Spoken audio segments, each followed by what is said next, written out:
Thank you, John. And you know, as some of you might know, one of the things I try to do at least once a month is get out to the small towns that I represent. As John mentioned, I have the distinct honor of representing 48 communities in the Berkshire, Hampshire, and Franklin district. And being from Pittsfield, one of the things I tried to do, especially in my first couple of years in office, is get out to those small towns as much as I could so that they knew just as much as anybody walking down North Street in Pittsfield knows that their senator is there for them, that I want to listen to them, hear their concerns, and try and be able to know what their priorities are, because their priorities, your priorities, are my priorities every single day when I go to the State House.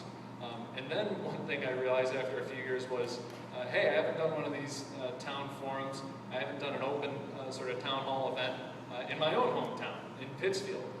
And I couldn't have, in my mind, picked a better place than in my home ward. And I want to thank John for his service to the city of Pittsfield. We can only all hope that we have re-election efforts like John just had, successful and unopposed. But I think that speaks more to John's service, so thank you, John, for those kind remarks. And I want to thank Principal Lee for all the work that she's done here at this school.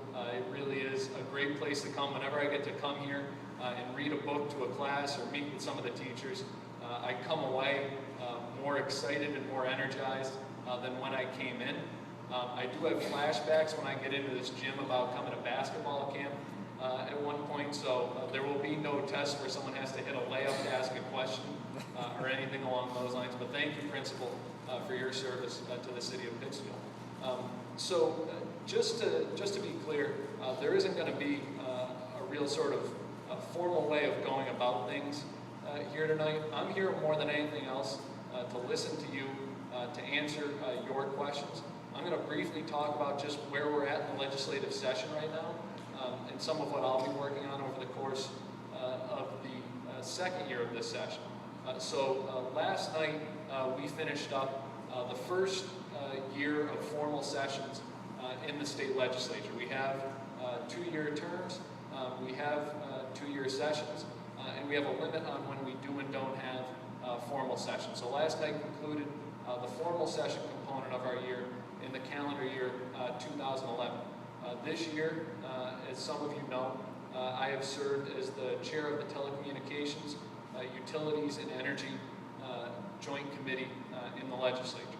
So that has taken up a great deal of my time, whether it's working on the Green Communities Act and what the next step is when it comes to energy reform in Massachusetts, or looking at how we respond to power outages and massive storms like we've had to deal with in Hurricane and Tropical Storm Irene, and more recently, and not as much out here, but especially in the Pioneer Valley and other parts of the state, how the utilities responded to that storm.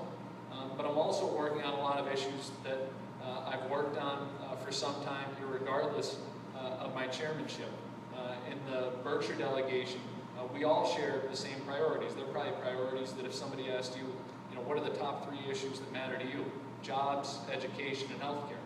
So we're working on jobs across the Berkshire delegation by working on implementing the broadband initiative that we have supported and that the federal government has supported to make sure that every one of the small communities in western Massachusetts and in parts of central Massachusetts have access to high-speed, affordable, and reliable internet.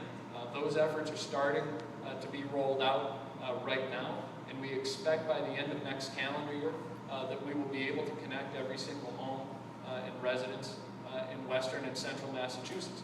It's an ambitious timeline and one that we're working with the state to make sure they meet, working with citizens groups like Wired West and others that are trying to bring technology directly to the home users so that people can run a small business out of their home no matter where they live in the Berkshires, but also so that we can have just as good of a telecommunications network here in Western Mass as you might have in downtown Boston. We're working on jobs by trying to support our institutes of public higher education. You might say, well, what does that have to do with jobs? Well, we know that 85% of students at BCC or at MCLA who attend those institutions stay in the Commonwealth of Massachusetts. And and they become our highly skilled workforce. We in the western part of the state have a smaller percent of our population that has a bachelor's degree than the eastern end of the state. And that's where the high-tech jobs have gone. That's where the highly skilled work has gone. We should be able to have those jobs out here, but we need to do a better job of supporting public higher education.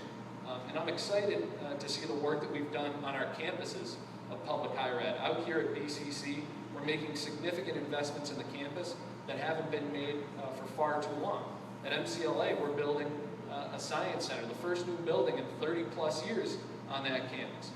But we need to do more in supporting the budgets of those institutions as well. It's not just about building buildings, it's about making sure that we have full-time staff there, that we don't just rely on part-time staff, and that we support that staff and we make sure that an education at an institute of public higher education is not only high quality, we know it's that, but that it's affordable as well, so that when those kids graduate from BCC or MCLA, that they can do what they want for work and they don't have to find a job that will pay their student loans or their debt.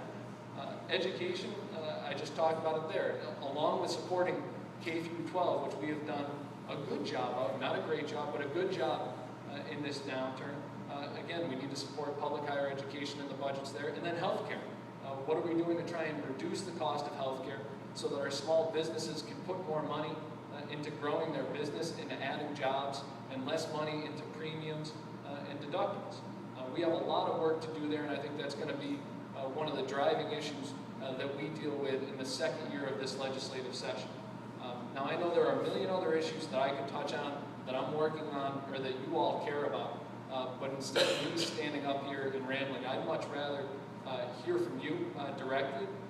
So if you want to just stand up, if you've got a question, raise your hand, say where you're from, why you're here, and I'm happy to answer it. If you feel the need, we have a mic up here if you want to come up. But with that, I'd like to open it up to any questions.